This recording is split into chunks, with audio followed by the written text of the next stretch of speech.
பக்தி info channel நேயர்கள் அனைவருக்கும் ஆஸ்ட்ரோ பூர்ணாவின் அன்பார்ந்த வணக்கங்கள். இன்னைக்கு நாம பார்க்கக்கூடிய சிறப்பு பதிவு ஆகஸ்ட் மாத பலன்கள்.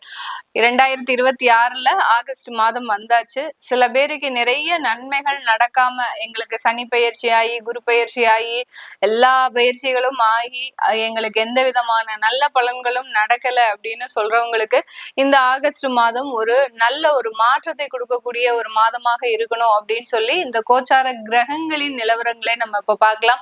கோச்சார கிரகங்கள்ல மிதுன ராசியில அந்த செவ்வாய் பயிற்சி ஆகி வருகிறார் 3ஆம் தேதி. அடுத்து அந்த மிதுன ராசியில ஆட்சி பெற்று இருக்கக்கூடிய அந்த புதன் பகவான் 6ஆம் தேதி ஆகஸ்ட் மாதம் அந்த கடக ராசிக்கு பயிற்சி ஆகிறார். மறுபடியும் 23ஆம் தேதி ஆகஸ்ட் மாதம் அந்த சிம்ம ராசிக்கு பயிற்சியாகி வருகிறார். குரு பகவான் கடக ராசியில உச்சமா இருக்கிறார். அடுத்து அங்க இருக்கக்கூடிய அந்த சூரியனாகப்பட்டவர் 17ஆம் தேதி ஆகஸ்ட் மாதம் அந்த தன்னுடைய சொந்த ஆட்சி வீடான அந்த சிம்ம ராசிக்கு பயிற்சியாகி வருகிறார். இந்த மாதம் முழுமையாக அந்த சுக்கிரன் ஆகப்பட்டவர் மாத பலன் கணிக்கும் போது பாத்தீங்கன்னா முக்கியமான ஒரு பங்கை வகிக்கக்கூடிய ஒரு கிரகம் அந்த சுக்கிரன். அந்த சுக்கிரன் இந்த மாதத்துல நீச்சமாக இருக்கிறார். நீச்சமாக இருக்கும்போது ஒரு கிரகங்களினுடைய வலிமை குறைந்து செயல்படும். அதே சமயம் அதனுடைய பாவக காரகத்துவங்கள் அதிகப்படியான ஒரு செயலை நோக்கி நகரக்கூடிய ஒரு அமைப்பை தான் அந்த நீச்ச கிரகங்கள் குறிக்கின்றன. இந்த நீச்சமாக இருக்கக்கூடிய அந்த சுக்கிரன் ஒவ்வொரு ராசி என்பவர்களுக்கும் என்ன மாதிரியான பலனை கொடுக்க போறார்?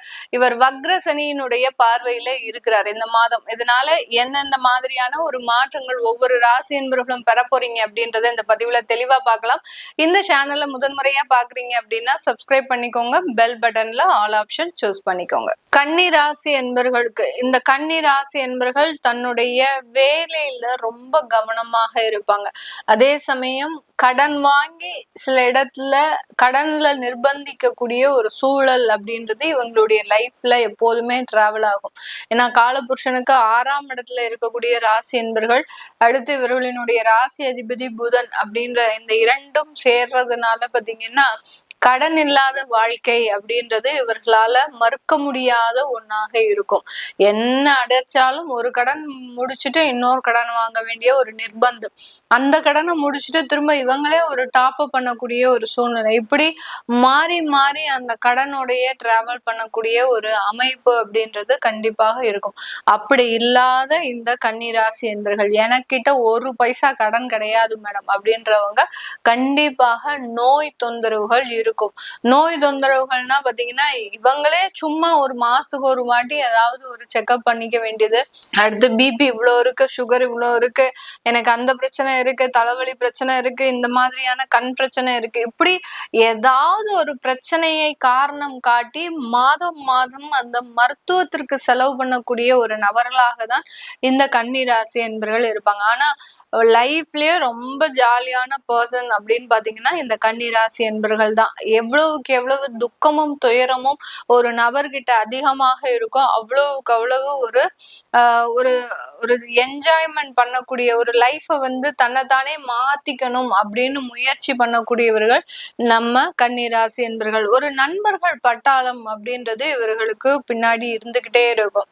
இவர்கள் என்ன செய்தாலும் அதற்கு பின்னாடி ஒரு 5 பேர் இருப்பாங்க. அந்த அளவுக்கு ஒரு நண்பர்களோடு சேர்ந்து வாழக்கூடிய ஒரு அமைப்பு வாய்ந்தவர்கள் நம்ம கன்னிராசி என்பர்கள். அதுலயும் பெண்களாக இருக்கிறாங்க அப்படின்னு பாத்தீங்கன்னா அந்த பெண்களுக்கு அதிகப்படியான ஒரு அந்த நண்பர்கள் தோழிகள் அப்படின்றது அதிகப்படியாக இருப்பாங்க. ஆனா அந்த தோழியில யாராவது ஒருத்தர் இவர்களுக்கு கெடுதல் செய்யக்கூடிய ஒரு தோழிகளாக தான் இருப்பாங்க.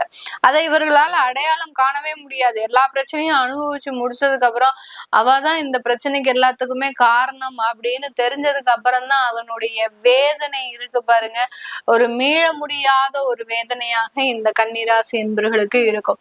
இப்படி இருக்கக்கூடிய இந்த ராசி என்பர்களுக்கு இந்த ஆகஸ்ட் மாதத்துல உங்களுடைய ராசியின் மீதே சுக்கிரன் நீச்சமாக இருக்கிறார். குடும்பஸ்தானாதிபதி ராசியின் மீது, அடுத்து பாக்யஸ்தானாதிபதி ராசியின் மீது நீச்சமாக இருக்கிறார்.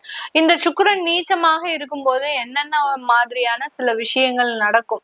ஒரு கிரகம் உச்சமாக அடைவதற்கும் ஒரு கிரகம் நீச்சமாக அடைவதற்கும் உண்டான டிஃபரன்ஸே பாத்தீங்கன்னா வேற விதமாக இருக்கும். ஒரு கிரகம் உச்சமாக ஒரு நல்ல ஸ்தானத்துல இருக்கு அப்படின்னா அவர்களினுடைய வளர்ச்சிகள் அப்படின்றது அபரிமித அபரிமிதமாக இருக்கும். அது மாதிரியான எதிர்பாராத வளர்ச்சிகள் அப்படின்றது இருக்கும். அதே கிரகம் உச்சமாக இருந்து கெடுதல் ஸ்தானத்துல 6, 8, 12 இருக்கு அப்படின்னா அந்த இடத்துல பாத்தீங்கன்னா கெடுதல் பலன்கள் அப்படின்றது அளவுக்கு அதிகமாக நீங்க எதிர்பாராத அளவுக்கு அந்த கிரகங்கள் அந்த வழியை கொடுத்துரும். இதே இது நீச்ச கிரகங்களாக இருக்கு. நீச்சம் அப்படின்னு சொன்னாலே அந்த கிரகம் வலிமையற்றதாக காணப்பட போகுது. அந்த வலிமையற்று இருக்கும்போது அது எந்த ஸ்தானத்துல இருக்கு, அது நல்ல இடத்துல இருந்தாலும் கெடுதல் தான், கெட்ட இடத்துல இருந்தாலும் கெடுதல் தான். அதனால நல்ல இடத்துல இருந்ததுன்னா கிடைக்க வேண்டிய விஷயங்கள் தாமதமாக கிடைக்கும், தேவையான நேரத்திற்கு யூஸ் ஆகாது. அதுதான் அந்த நீச்சத்தினுடைய தன்மை. இப்போ இந்த கன்னிராசி என்பவர்களுக்கு இந்த நீச்ச சுக்கிரன் சனியினுடைய வக்ர பார்வையில இந்த மாதத்துல இருக்கிறார். இதனால இந்த கன்னிராசி என்பவர்கள் வயது மூத்தோர்கள் கிட்ட ரொம்ப கவனமாக இருக்கணும். அதுலயும் சின்ன குழந்தைங்க, அடுத்து பாத்தீங்கன்னா கல்லூரியில படிக்கக்கூடியவர்கள், அடுத்து பாத்தீங்கன்னா விவரமே தெரியாது ஒரு 13 வயசு 13ல இருந்து 15 வயதுக்குள்ள இருக்கக்கூடியவர்கள், இவர்களுக்கெல்லாம் ரெண்டும் கட்டான, அதாவது என்னதுன்றதும் தெரியாது, இது நடந்தா என்ன பாதிப்பு அப்படின்றதும் தெரியாது. அந்த விவரம் தெரியாத வயது இருக்கக்கூடியவர்கள் அந்த வயது மூத்தோர்கள் கிட்ட, அதாவது ஒரு 35 வயதை கடந்திருப்பாங்க பாருங்க, அவங்க கிட்ட ரொம்ப கேர்ஃபுல்லா இருக்கணும். அவங்களால பாதிப்பு அப்படின்றது இவர்களுக்கு அதிகப்படியாக இருக்கும். எதையாவது சொல்லி ஆசை வார்த்தை காட்டி இவங்களை ஏமாற்றுறதுக்கு உண்டான ஒரு நேரம்.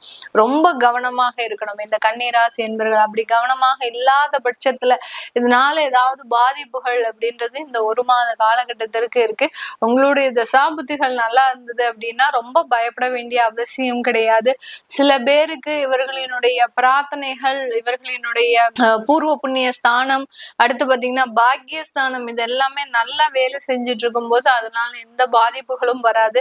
கோச்சார நிலவரப்படி இந்த மாதிரியான பாதிப்புகள் இருக்கு. அதுல நிறைய பேர் பாதிக்கப்படுவாங்களா அப்படின்னு கேட்டீங்கன்னா கண்டிப்பா கிடையாது. எங்கேயாவது கெடுதலான பலன்கள் இருக்கும்போது கண்டிப்பா அந்த இடத்துல பாதிக்கப்படக்கூடிய ஒரு அமைப்பு அப்படின்றது இருக்கு. அதனால இந்த கன்னிராசி என்பவர்களுக்கு இந்த மாதிரியான இடத்துல கவனமாக இருக்கணும். அடுத்து பாத்தீங்கன்னா பணம் கொடுக்கல் வாங்கல்ல ரொம்ப கவனமா, யாராவது தெரியாத நபர்கள் உங்களுக்கு நிறைய உதவி பண்றாங்க அப்படின்னு சொல்லி அவங்க கிட்ட போய் கடன் வாங்கும்போது அவங்க உங்களுக்கு தெரியாத நபர்கள் எப்படி பணம் கொடுக்க முடியும், அதுல ஏதாவது ஒரு சிக்கல் இருந்தாதானே பணம் கொடுக்க முடியும். அதனால ஏதோ ஒரு சிக்கலை வச்சுதான் உங்களுக்கு பணம் கொடுப்பாங்க. அதுல ரொம்ப கவனமாக இருக்கிறது நல்லது. சில பேருக்கு லாட்டரி அடிக்க போகுது, யோகம் இருக்கு அப்படின்னு சொல்லிலாம் பணம் வாங்குறதுக்கு உண்டான ஒரு நேரம். இது எல்லாத்துலயுமே இந்த கன்னிராசி என்பவர்கள் ரொம்ப கவனமாக இருக்கணும். அப்படி இல்லாத பட்சத்துல தேவையில்லாத இழப்புகளை சந்திக்கக்கூடிய ஒரு நேரம். உங்களுடைய அஷ்டமாதிபதி 10ஆம் இடத்துல இருக்கிறார். இந்த 10ஆம் இடம் அப்படின்றது தொழில் ஸ்தானம், கர்மஸ்தானம். அதுல அஷ்டமாதிபதி இருக்கிறதுனால வேலையில பாதிப்புகள் வரும், வேலையை விடக்கூடிய ஒரு சூழ்நிலைகள் வரும், வேலை மாற்றம் செய்யக்கூடிய ஒரு அமைப்புகள் அப்படின்றது இந்த கன்னிராசி என்பர்களுக்கு வரக்கூடிய ஒரு நேரமாக தான் இந்த ராசி என்பர்களுக்கு இருக்க போது. இந்த ராசியில இருக்கக்கூடிய நட்சத்திர அன்பர்கள், அதாவது உத்திரம் நட்சத்திர அன்பர்களுக்கு இந்த இடத்துல இடமாற்றங்கள் அப்படின்றது ஒரு முக்கியத்துவம் வாய்ந்த ஒரு பலனாக இருக்கு. அதனால யார் யாரெல்லாம் இடமாற்றம் செய்யணும்னு நினைக்கிறீங்களோ அவங்க எல்லாம் இடமாற்றம் செஞ்சுக்கலாம். அஸ்தம் நட்சத்திர அன்பர்களுக்கு மிகவும் ஒரு நல்ல ஒரு வாழ்க்கை அமைவதற்குண்டான ஒரு நேரம். ஏற்கனவே சனி சந்திரன் சேர்க்கை, புணர்வு தோஷம், அடுத்து சுக்கிரன் நீச்சமாக இருக்கிறார். இதனால இந்த நெகட்டிவான சில விஷயங்கள் இவர்களுக்கு ஒரு நல்ல ஒரு குடும்ப பாங்கான ஒரு அமைப்பை அமைத்து கொடுக்கறதுக்கு உண்டான ஒரு நேரமாக தான் இந்த அஸ்த நட்சத்திர அன்பர்களுக்கு இருக்கும். ஒரு தனிமையில விடப்பட்ட இந்த கன்னிராசி என்பர்களுக்கு, அஸ்த நட்சத்திர அன்பர்களுக்கு இந்த காலகட்டம் ஒரு புத்துணர்ச்சியை கொடுக்கறதுக்கு உண்டான ஒரு நேரம். எல்லா இடத்துலயும் சில வெற்றிகள், எல்லா இடத்துலயும் சில வாய்ப்புகள் அப்படின்றது அஸ்தம் நட்சத்திர அன்பர்களுக்கு முழுமையாக கிடைக்கக்கூடிய ஒரு நேரமாக இருக்கும். அடுத்து பாத்தீங்கன்னா சித்திரை நட்சத்திர அன்பர்களுக்கு, இந்த சித்திரை நட்சத்திர அன்பர்கள் தன்னுடைய வாழ்க்கையில சந்திக்காத சில பிரச்சனைகள் எல்லாம் இந்த மாதத்துல சந்திக்கிறதுக்கு உண்டான ஒரு நேரம். சில இடத்துல பாத்தீங்கன்னா வேலை ரீதியான உயர் அதிகாரிகள்னால சில பிரச்சனைகள் அப்படின்றது கண்டிப்பாக இருக்கும்.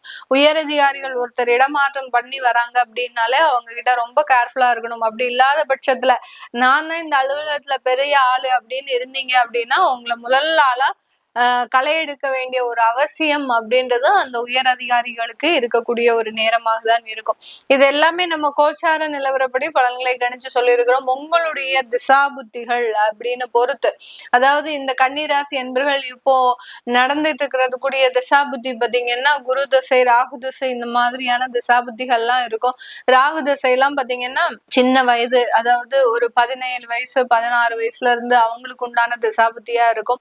அடுத்து குரு திசை எல்லாம் பாத்தீங்கன்னா ஒரு 40 வயதை கடந்தவர்களுக்கு இருக்கும். இப்படி அந்த ராகு, குரு, சனி இந்த மாதிரியான திசா புத்திகளை சந்தித்து கொண்டு இருக்கக்கூடிய இந்த கன்னிராசி என்பர்களுக்கு உங்களுடைய வாழ்க்கை மாற்றம் எப்படி இருக்க போகுது, நீங்க என்ன தெய்வத்தை வழிபட்டால் இந்த மாதத்துல சில விஷயங்கள் உங்களுக்கு ஈடேறும் அப்படின்னு பார்க்க விருப்பப்படுறவங்க கீழே இருக்கிற நம்பருக்கு வாட்ஸ்அப்ல அப்பாயின்மெண்ட் வாங்கிட்டு நீங்க கன்சல்ட் பண்ணிக்கலாம். உங்களிடமிருந்து விடைபெறுவது உங்கள் ஆஸ்ட்ரோ பூர்ணா. நன்றி, வணக்கம்.